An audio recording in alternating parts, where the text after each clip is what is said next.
Maya Collins pressed her face against the small window of the transport ship. Below her, the Galactic Naval Academy grew larger and larger. The massive space station looked like a silver city floating among the stars. Her heart beat fast with excitement and fear. "First time seeing the Academy?" asked the pilot, a friendly alien with blue skin and 4 arms. "Yes, sir," Maya replied. She tried to keep her voice steady, but it shook a little. The pilot smiled. "Don't worry, human. You'll do fine. The Academy takes only the best from each world." Maya nodded, but she wasn't so sure. She was just a farm girl from Earth. Her parents grew corn and wheat in the green fields of Kansas. She had never even left her home planet before today. Now, she was going to train with the smartest and strongest beings in the galaxy. The transport ship docked with a soft bump. Maya picked up her small bag and followed the other passengers out. The Academy's corridors were huge and bright. Aliens of all shapes and sizes walked past her. Some looked like giant lizards. Others had wings or extra arms. A few looked almost human, but with different colored skin or strange eyes. Maya felt very small and very alone.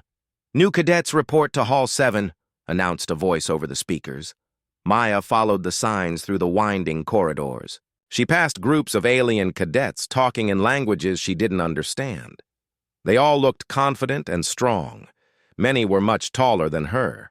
Some had natural armor or sharp claws. Maya looked down at her own soft human skin and felt weak. Hall 7 was enormous. Hundreds of young beings filled the room.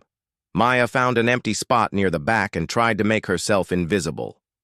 "Welcome to the Galactic Naval Academy," boomed a voice from the front. The speaker was a tall alien with gray skin and no hair. "I am Commander Vextalk. You are here because you represent the best your species has to offer." Maya shifted nervously. Did she really represent the best of humanity? She had good grades, but so did millions of other humans. "You will be divided into tactical squads," Commander Vextalk continued. "These squads will train together for the next 4 years. Some of you will succeed. Many will not." A holographic list appeared in the air above the crowd. Maya searched for her name and found it under Squad Theta 7.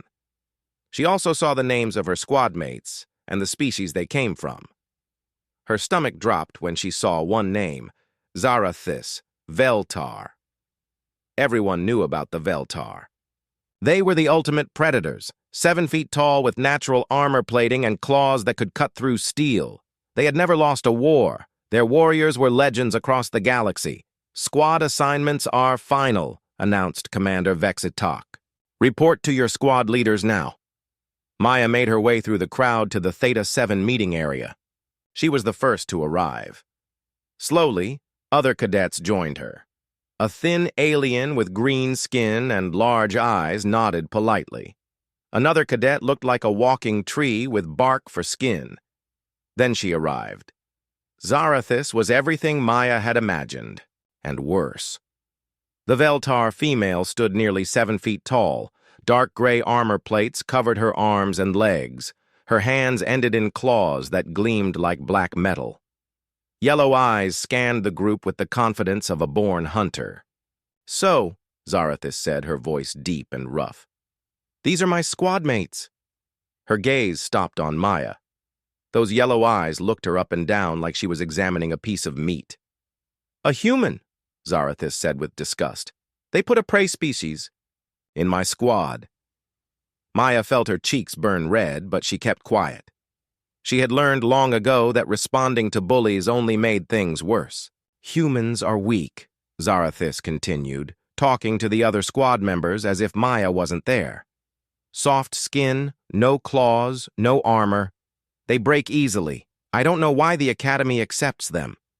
The green-skinned alien who had introduced himself as Kixara looked uncomfortable. "The Alliance Treaty requires—" "Politics," Zarathis cut him off. "Humans have no place in military service. They are farmers and shopkeepers, not warriors." Maya bit her tongue. Her grandfather had been a soldier, her great-grandfather too. Humans had fought wars for thousands of years before they ever met aliens. But she said nothing. Their squad leader arrived, a senior cadet from the Mordak species. He had thick purple skin and moved like a professional athlete. "I'm Senior Cadet Loktar," he announced. "For the next 4 years, I'll be training you, maggots, into something that might barely qualify as soldiers." He looked at each cadet in turn. When his eyes reached Maya, he paused. "Human, huh? We'll see how long you last. Physical assessment starts tomorrow at 600 hours. Get some sleep. You'll need it." That night, Maya lay in her small dorm room staring at the ceiling. Her roommate, Amy Davis, was another human cadet assigned to a different squad.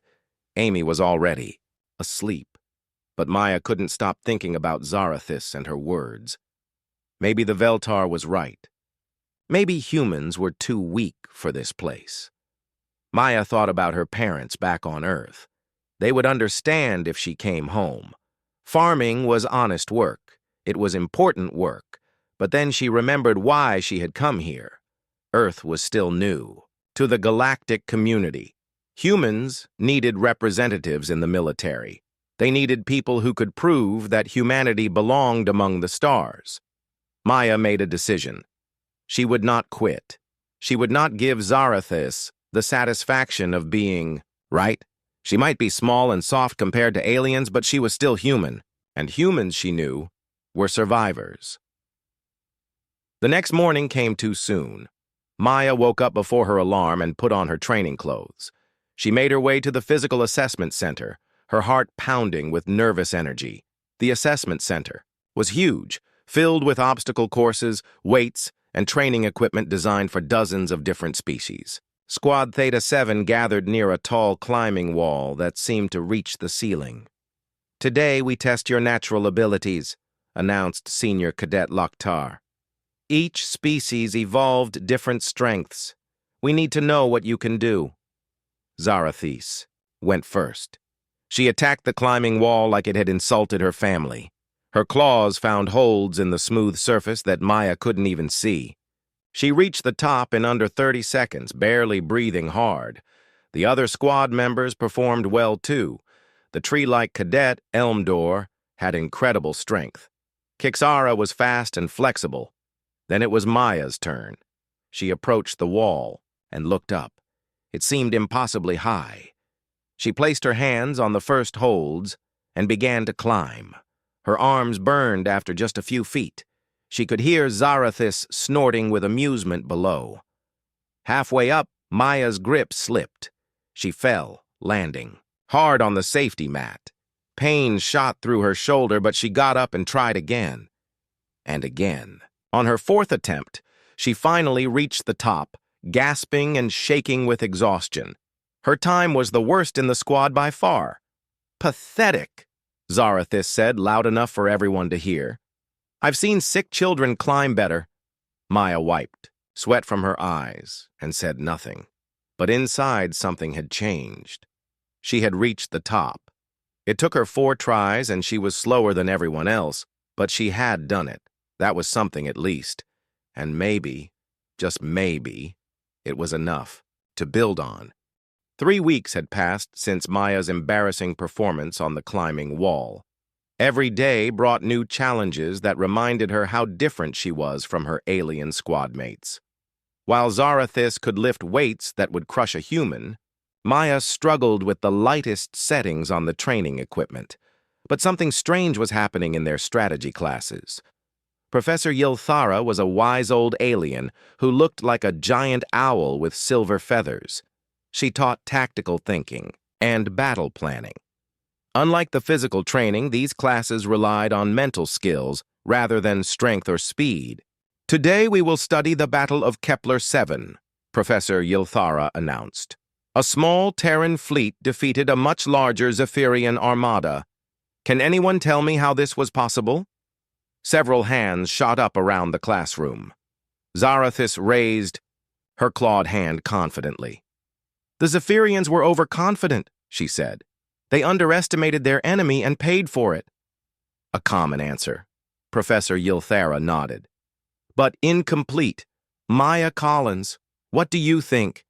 Maya felt dozens of eyes turn toward her. She had been studying the battle for hours the night before, trying to understand every detail. The human commander didn't fight the way the Zephyrians expected, Maya said slowly. The Zephyrians were stronger and had more ships, so the humans avoided direct combat. They used the asteroid field to hide and strike at supply lines instead. Interesting. Continue. Maya's confidence grew. The humans studied Zephyrian culture. They knew that Zephyrian honor required them to accept single combat challenges, so the human commander kept challenging their leaders to duels, but with rules that favored human ships. Zarathis made a disgusted sound. Trickery and deception. No honor in such tactics. But it worked, Maya replied, turning to face the Veltar. The Zephyrians had superior firepower, but the humans won because they fought smarter, not harder. Excellent. Analysis, Professor Yilthara said. War is not always about who is strongest. Sometimes the clever defeat the mighty. After class, Maya noticed Zarathis watching her with an expression she couldn't read. The Veltar said nothing, but her yellow eyes seemed thoughtful rather than dismissive. The next morning, Senior Cadet Loktar gathered Squad Theta 7 in the briefing room. His purple face was more serious than usual. Listen up, maggots. The Academy has announced this year's war games. You'll spend 1 month on Drakmor, the Academy's training moon. Your mission is survival and tactical objectives against other squads. Maya had heard about the war games from older cadets. It was the Academy's most important test. Some cadets didn't make it back. Drakmor is not a pleasant place, Loktar continued. Temperature swings from freezing to burning hot, toxic storms that can strip flesh from bone, and the local wildlife considers everything else to be food. He activated a holographic display showing Drakmor's surface. The moon looked like a nightmare version of Earth. Purple rocks jutted from poisonous swamps. Strange forests grew under blood-red skies. Each squad will be dropped at different locations. You'll have basic supplies and emergency beacons. Everything else you find or make yourself. The squad that completes the most objectives wins. Kixara raised his thin green hand. What kind of objectives, sir? Capture enemy positions, rescue hostages, protect resources. The details will be given during the exercise. Just remember, the Academy is watching everything. This test determines your final rankings. That evening, Maya sat in the Academy library, reading everything she could find about Drakmor. The moon had been chosen as a training ground because it combined multiple hostile environments. The northern continent was a frozen wasteland. The south was desert. The middle regions were swampy jungles filled with dangerous creatures. Still here, human? Maya looked up to see Zarathis standing nearby. The Veltar was alone, which was unusual. She normally traveled with other members of her species. Just studying, Maya replied carefully. About Drakmor? Zarathis pulled out a chair and sat down. My people have trained there for generations. The moon favors hunters and warriors. That's good for you, then. Zarathis leaned back in her chair. Tell me something, human. In strategy class, you spoke of fighting smarter rather than harder. Do you really believe that? Maya studied the alien's face, trying to understand why she was asking. Sometimes, strength is important, but it's not everything. Veltar culture teaches that strength is everything. The strong rule. The weak serve or die. What do you think? Maya asked. For a moment, Zarathis was quiet. I think you are still weak, she said finally. But perhaps there are different kinds of strength. 3 days later, Squad Theta 7 stood on the landing platform wearing full survival gear. Maya's backpack felt heavy with supplies, but she knew it contained barely enough food and water for a week. After that, they would need to live off the land. The transport ship was small and built for rough landings. Maya strapped herself in next to Elmdor, the tree-like cadet who always smelled faintly of flowers and earth. "Nervous?" Elmdor asked in his slow, deep voice. "Terrified," Maya admitted. "Good. Fear keeps you alive. My people have a saying, 'The branch that bends does not break.'" Maya thought about that as the ship dropped toward Drakmore's surface. Through the small windows, she could see the hellish landscape growing larger. Purple storms swirled across the continents. Lightning flickered in the toxic clouds. Their landing zone was in the jungle region. The ship touched down with a bone-jarring crash in a small clearing surrounded by twisted trees. The pilot, a gruff alien with too many teeth, grinned at them. "End of the line, kids. Try not to get eaten." Squad Theta 7 unloaded their gear and watched the transport disappear into the purple sky. Suddenly, they were alone on one of the most dangerous worlds in the galaxy. The jungle was worse than Maya had imagined. The air was thick and humid, making it hard to breathe. Strange sounds echoed from the twisted trees. Everything seemed designed to hurt or kill them. "We need shelter before dark," announced their temporary squad leader, a confident alien named Tor-Uk who had natural scales for armor. "There." Zarathis pointed to a rocky outcrop near the tree line. "Defensible position with good sight lines." They set up camp quickly. Maya helped gather materials, while the others used their natural abilities to build shelter.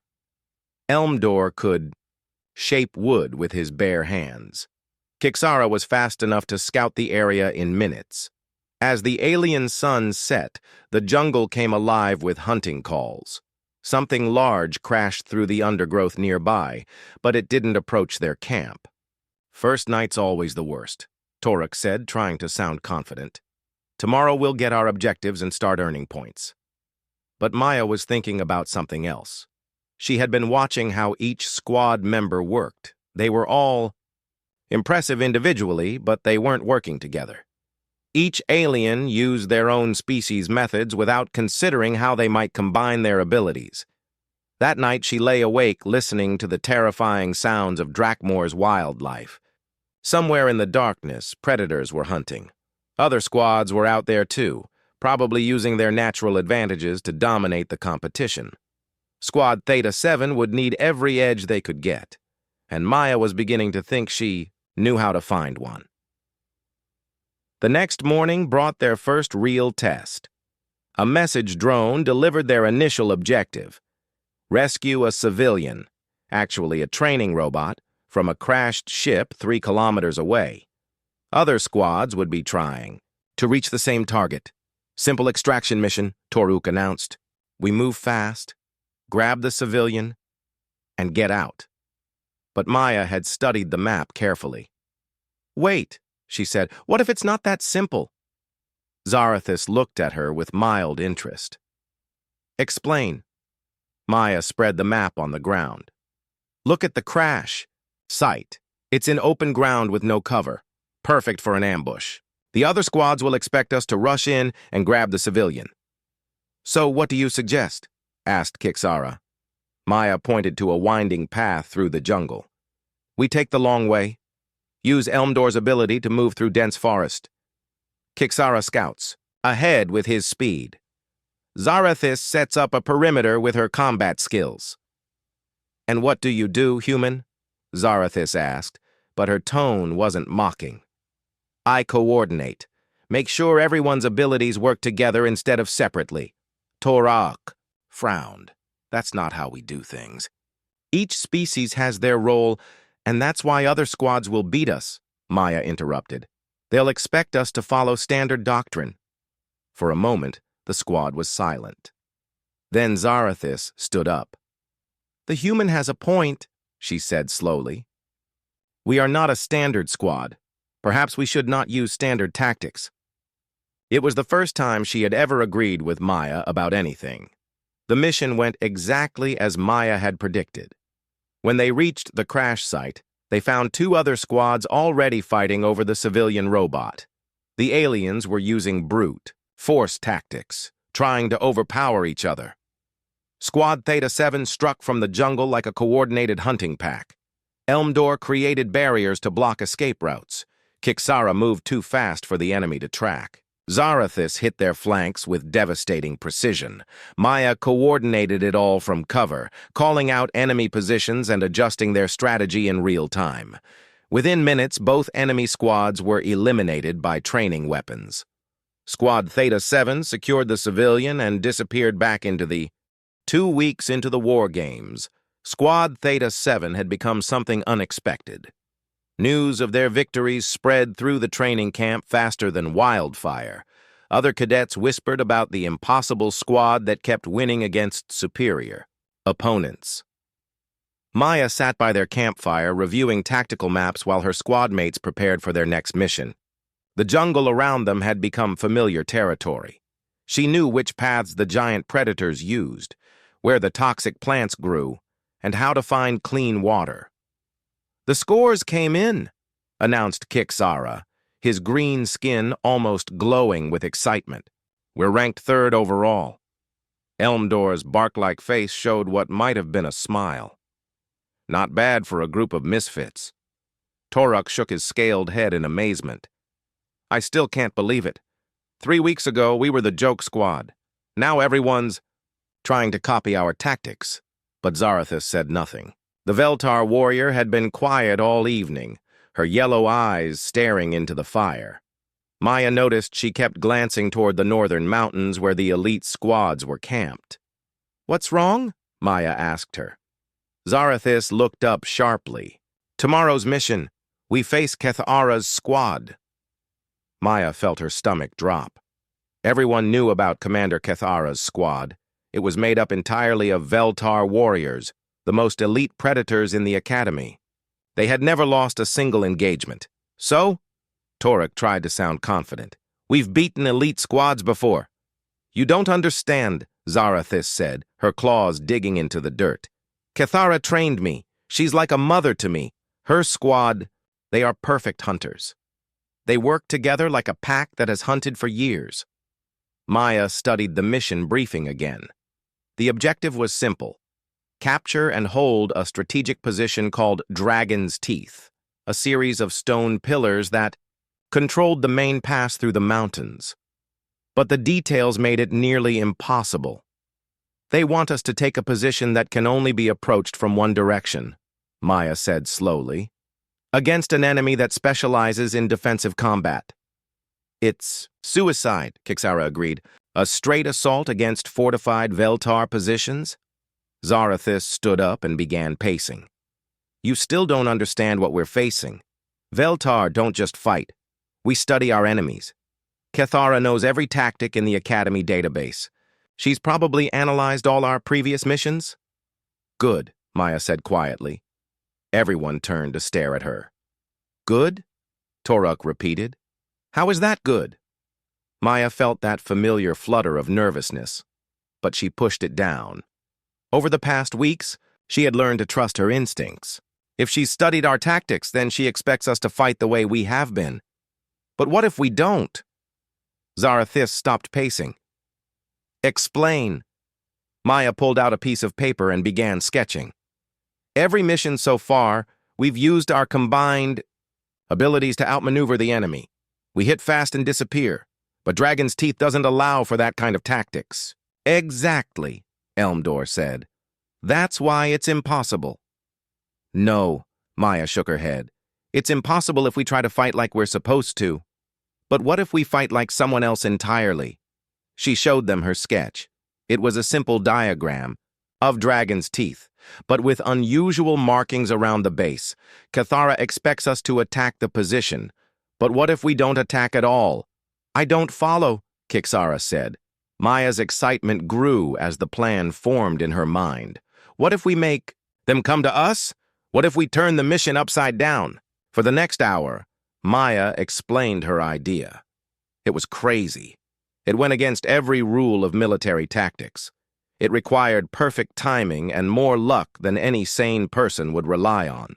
When she finished, the squad sat in silence. "It won't work," Zarathis said finally. Cathara is too smart. She'll see through any deception.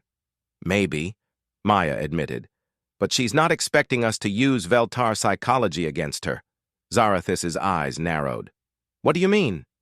You told me that Veltar, culture values strength and honor above everything else. What if we challenge that directly? The next morning, Squad Theta 7 moved toward Dragon's Teeth through the pre-dawn darkness. The mountain pass was just as forbidding as Maya had imagined. Steep cliffs rose on both sides, funneling any attack into a narrow corridor that could be easily defended.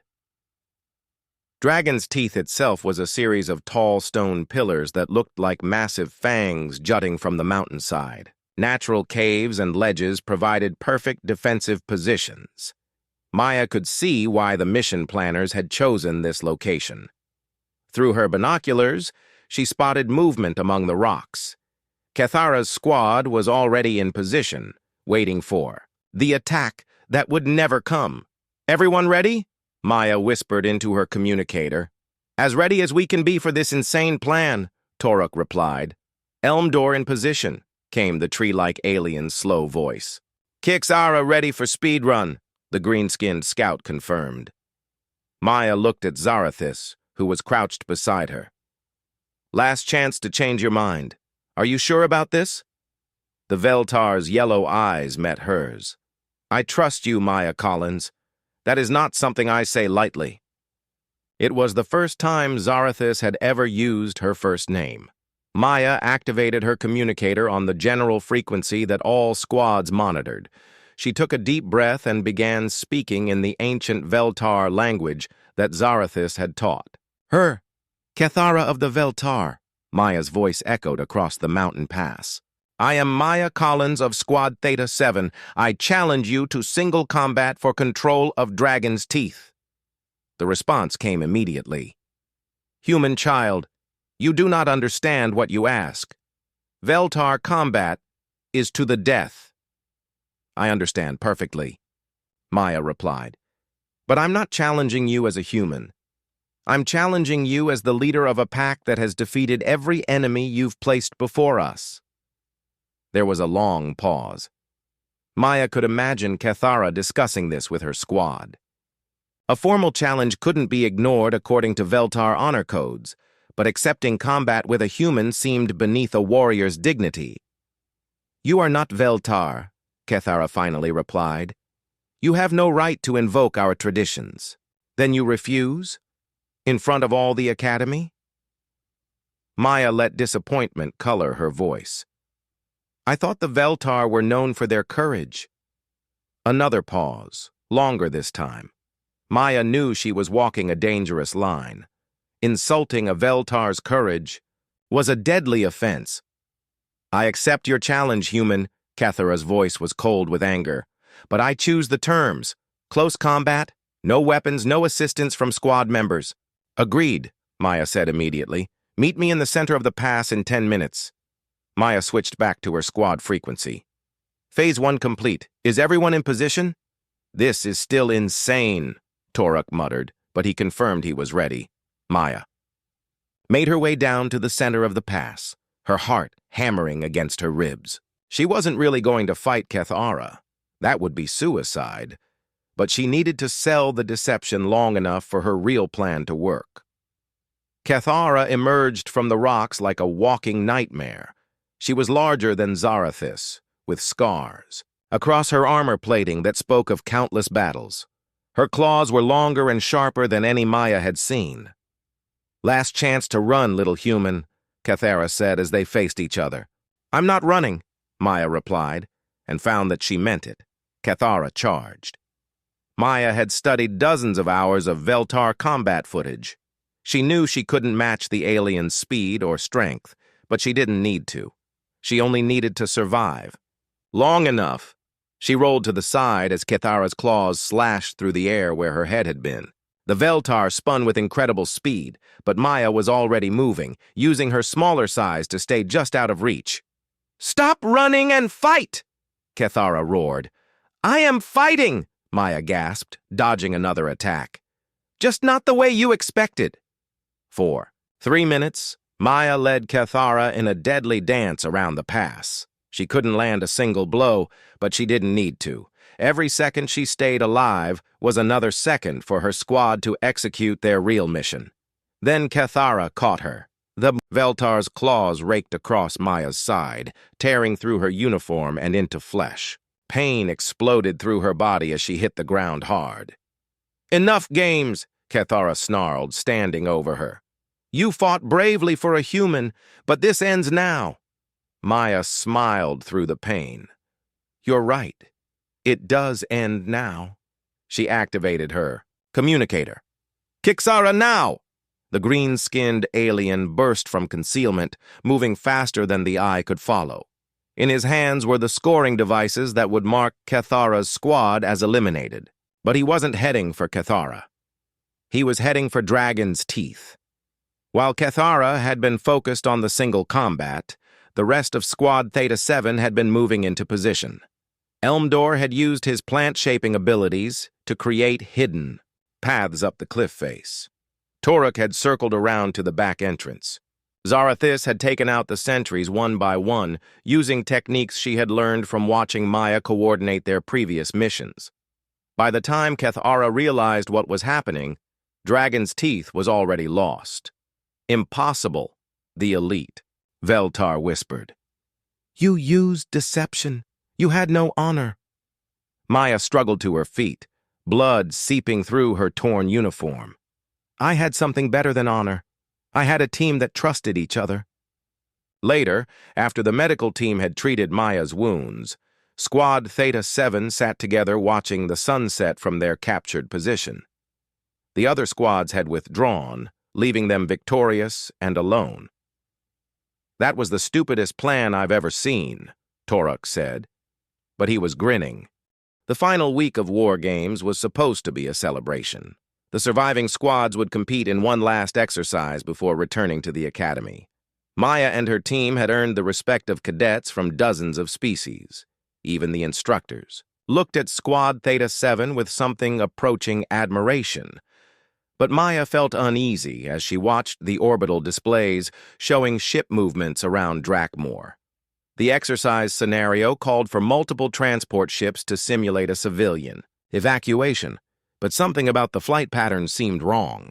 "You're paranoid," Amy Davis told her during their brief communication window with the academy. "Everything's going perfectly. You guys are heroes now." Maya wanted to believe her friend, but the feeling wouldn't go away. She had learned to trust her instincts over the past month, and right now they were screaming that something was very wrong. The final exercise began at dawn. The scenario was complex. An alien invasion fleet was attacking a civilian colony. The cadet squads had to protect evacuation sites while military reinforcements arrived. It was designed to test everything they had learned about teamwork, tactics, and leadership under pressure. Squad Theta 7 was assigned to defend Evacuation Point Charlie, a small settlement in the valley below Dragon's Teeth. The civilians were training robots programmed to act panicked and confused. The enemy was supposed to be other cadet squads using practice weapons. Maya deployed her team according to the plan they had developed. Elmdor created defensive barriers around the evacuation site. Kixara scouted the approach routes. Toruk set up overlapping fields of fire. Zarathis took position where she could respond to threats quickly. For the first hour, everything went according to plan. Enemy squads attacked the perimeter and were driven off by coordinated defensive fire. The evacuation proceeded smoothly as transport ships loaded civilian robots and carried them to safety. Then, the real attack began. Maya was coordinating defensive positions when explosions erupted across the valley. These weren't training weapons. They were real missiles tearing apart the landscape with deadly force. One of the transport ships took a direct hit and crashed in flames. "What's happening?" Toruk shouted over the communication channel. Maya's blood ran cold as she saw ships descending through Drakmor's atmosphere. They weren't Academy vessels. The hull markings belonged to the Corvin pirates, one of the most vicious raider fleets in the galaxy. "This isn't an exercise," Maya announced to her squad. "We're under real attack." The Academy's communication channels erupted with confused voices, instructors trying to understand what was happening, cadet squads reporting actual casualties, senior officers demanding status reports that no one could provide. Through the chaos, Maya heard Senior Cadet Lokhtar's voice. "All squads fall back to Rally Point Alpha. This is not a drill. Repeat, this is not a drill." But Rally Point Alpha was 20 kilometers away through hostile terrain. The civilian robots were still in the evacuation site, programmed to act helpless without protection. If Squad Theta 7 abandoned them, the pirates would destroy them as target practice. "We can't leave," Maya said into her communicator. "Are you insane?" Toruk replied. "Those are real pirates with real weapons. We're just cadets." Maya looked around the valley. Other squads were already retreating, following orders to fall back. In minutes, Squad Theta 7 would be alone against professional killers. "Maya's right," Zarathis said suddenly. "We cannot abandon the civilians." "They're just robots," Kixara protested.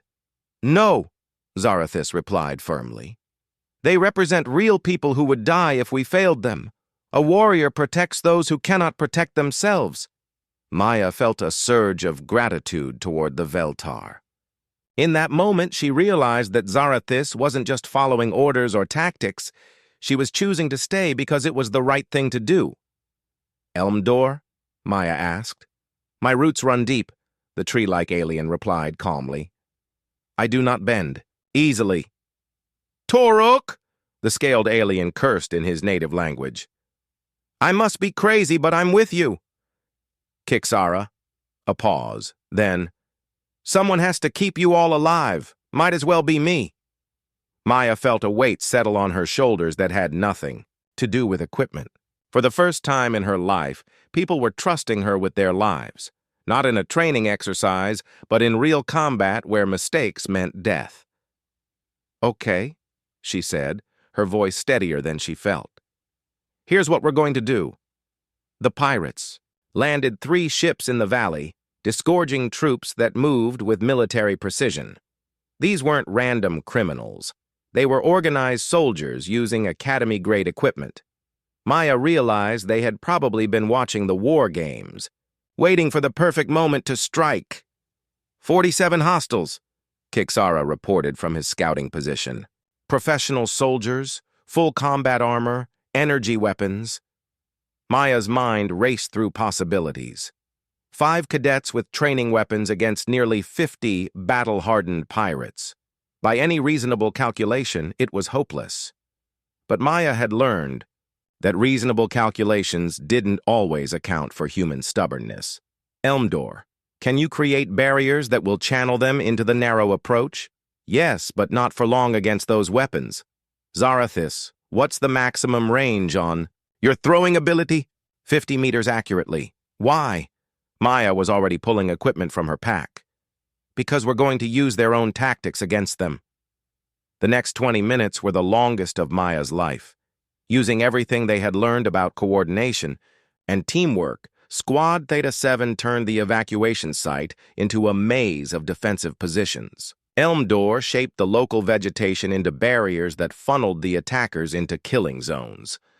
Maya distributed their limited ammunition and explosives to create maximum psychological impact. When the pirates advanced, they found themselves facing something they hadn't expected, a perfectly coordinated defense that made 5 cadets fight like 50. Maya directed the battle from a central position, calling out enemy movements and coordinating responses. Zarathis became a terror in close combat, using speed and precision to eliminate enemies who broke through the outer defenses. Toruk and Kixara provided covering fire that made the pirates think they were facing a much larger force. But the defense was doomed. They were running out of ammunition, and the pirates were adapting to their tactics. Maya watched their situation grow more desperate with each passing minute. That's when the pirate commander made his mistake. Frustrated by his losses, he ordered a direct assault on Maya's position. She saw him coming, a huge alien with cybernetic implants and plasma weapons. He was heading straight for her command post, probably thinking that killing the leader would end the resistance. Maya grabbed her last grenade and ran to intercept him, not away from the danger, but toward it. She needed to draw him away from the civilian robots and her squad mates. The pirate commander saw her coming and raised his weapon with a cruel smile. Maya dove to the side as plasma bolts scorched the air around her. She rolled behind a broken transport ship and tried to catch her breath. "Little human thinks she's a warrior," the pirate called out in accented standard. "Come out and die with honor." Maya peeked around the corner. The pirate was advancing carefully, his weapon trained on her position. Behind him, his troops were regrouping for another assault on her friends. She pulled the pin on her grenade and counted down. 3 seconds. 2. 1. Maya rolled out from cover and threw the grenade, not at the pirate commander, but at the rocky cliff above him. The explosion brought down a small avalanche that buried the alien under tons of stone. But the blast had been closer than Maya planned. The shock wave picked her up and slammed her against the transport ship. Pain exploded through her left arm as bones snapped. Blood ran down her face from a dozen cuts. She tried to stand and fell down again. Her vision was blurry and her left arm hung useless at her side. Through the ringing in her ears, she could hear the remaining pirates regrouping for a final assault. That's when Zarathis found her. The Veltar warrior appeared like an avenging angel, her armor plates streaked with enemy blood and her claws gleaming in the harsh sunlight. She took one look at Maya's injuries, and her yellow eyes blazed with fury. "You risked your life to save us," Zarathis said, kneeling beside her. "Had to," Maya gasped. "Couldn't let them hurt the others." Something changed in Zarathis's expression. The fury was still there, but underneath it was something Maya had never seen before in Veltar eyes: deep, overwhelming respect. "In my culture," Zarathis said slowly, "there is a bond between warriors who have bled together. It is sacred, unbreakable." She placed one clawed hand gently on Maya's shoulder. "I, Zarathis of the Veltar, pledge my loyalty to Maya Collins of Earth. Your enemies are my enemies. Your honor is my honor. Your life is worth more than my own." Maya stared at her in shock. "Zarathis, you don't have to—" "It is done," the Veltar said firmly. "By blood and battle, the bond is sealed." The sound of approaching aircraft filled the air. Academy rescue ships were finally arriving, their weapons blazing as they drove off the remaining pirates. But Maya barely noticed. She was looking into the eyes of an apex predator who had just sworn to protect her with her life. Not because of orders or duty, but because Maya had proven herself worthy of a Veltar warrior's loyalty. "Why?" Maya whispered. 6 months had passed since the pirate attack on Drakmor. Maya's broken arm had healed, but the scars on her face would be permanent reminders of that day. She didn't mind them.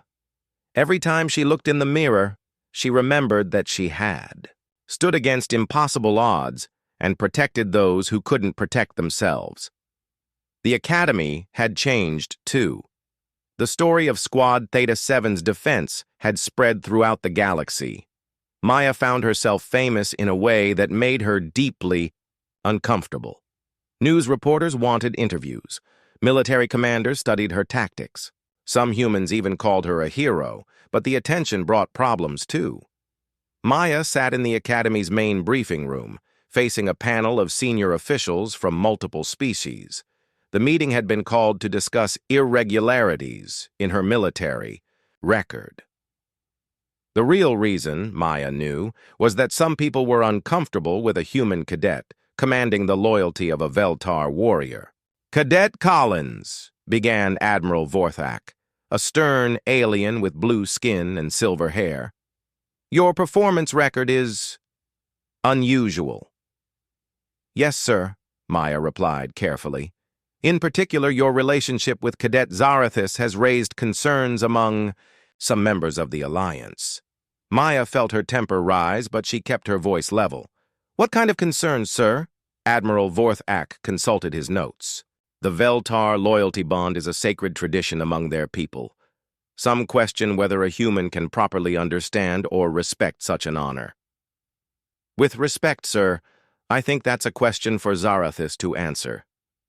Indeed, said another voice from the back of the room. Maya turned to see Zarathis entering the briefing room. The Veltar warrior wore her full dress uniform, and her bearing radiated quiet confidence. Behind her walked Commander Kethara, the elite warrior Maya had faced during the war games. I was not aware this was a private meeting, Zarathis said, her yellow eyes scanning the panel of officials. Admiral Vorthak shifted uncomfortably. This is an official inquiry into military protocols. Your presence is not required. My loyalty bond with Maya Collins is the subject of this inquiry, Zarathis replied calmly. Therefore, my presence is essential. Commander Kethara stepped forward. I am here as a witness to Veltar law and tradition. The tension in the room was thick enough to cut.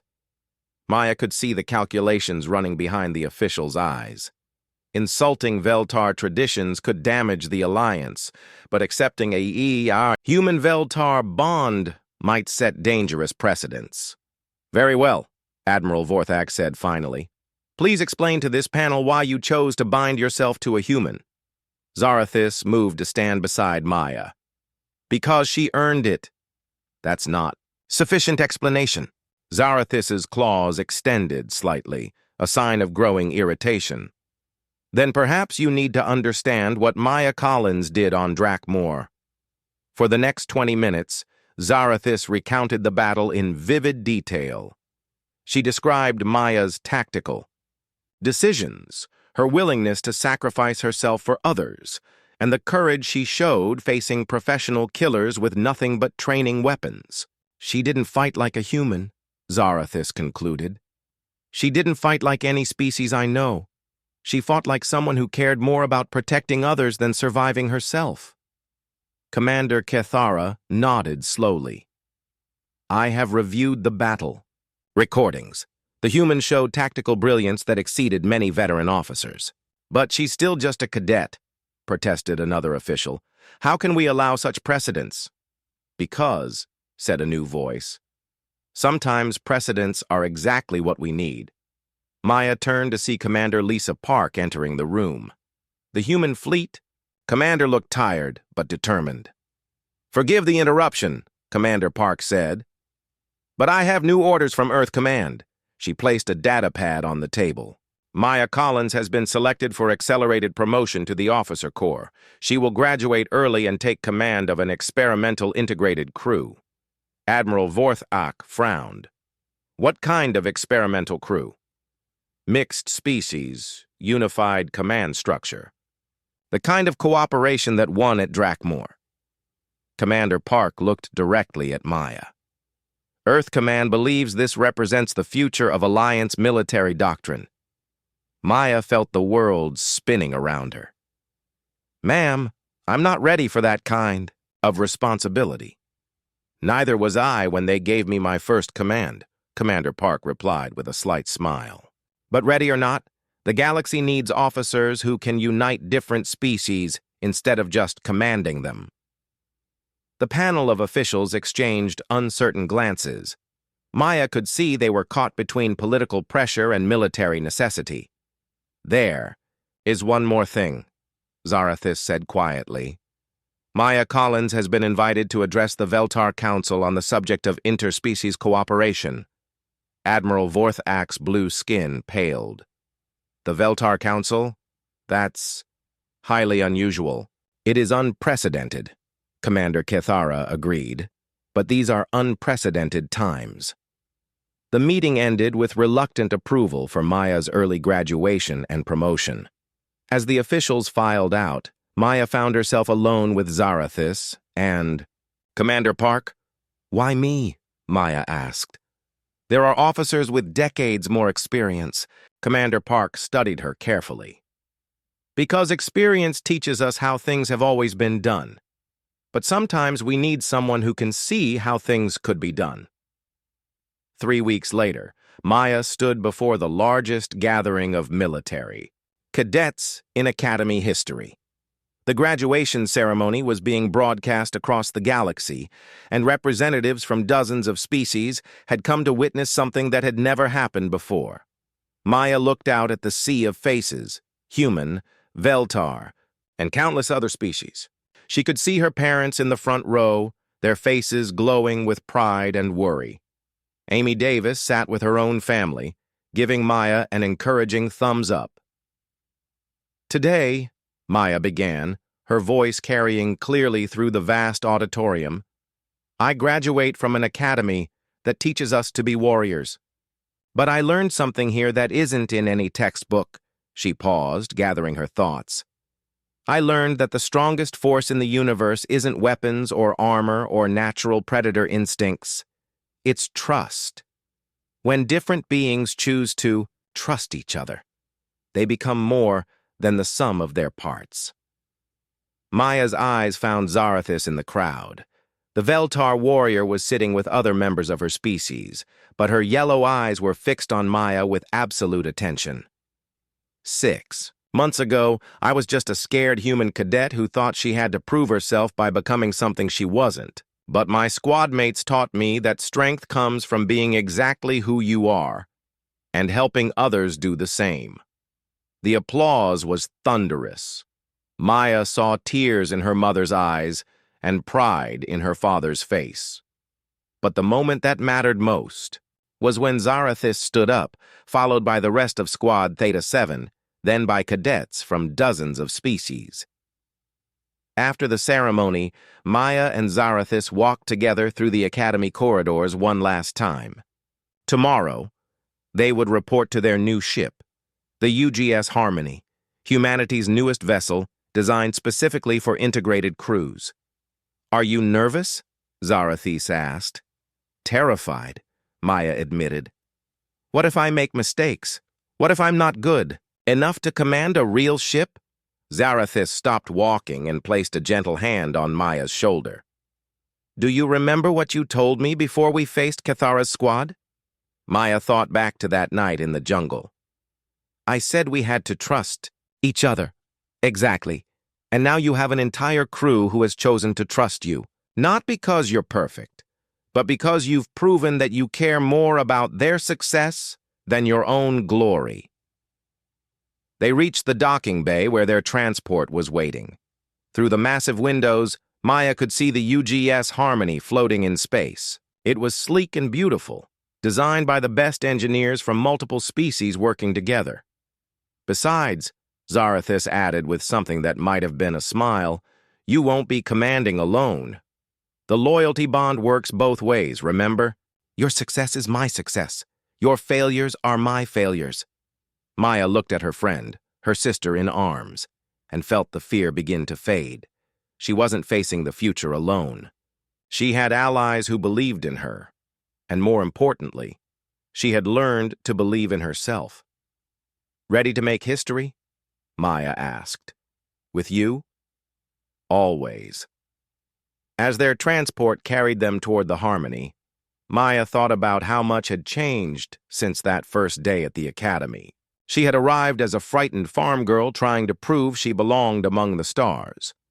She was leaving as an officer who understood that belonging wasn't something you earned by becoming stronger or tougher. It was something you created by bringing out the best in others. The transport docked with the Harmony, and Maya stepped aboard her first command. The crew was waiting. Humans, Veltar, and representatives from a dozen other species. They looked at her with the same trust she had seen in Squad Theta 7's eyes. Welcome aboard the Harmony, Maya said to her new crew. I know some of you have concerns about serving under a human officer.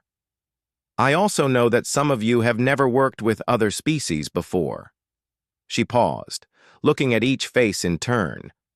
I can't promise this will be easy, but I can promise that on this ship we succeed together or we fail together. Your strength becomes our strength. Your knowledge becomes our knowledge. And together, we'll show the galaxy what's possible when different people choose to trust each other. Behind her, Zarathis stepped forward. I am Zarathis of the Veltar. I have pledged my loyalty to Commander Collins not because she is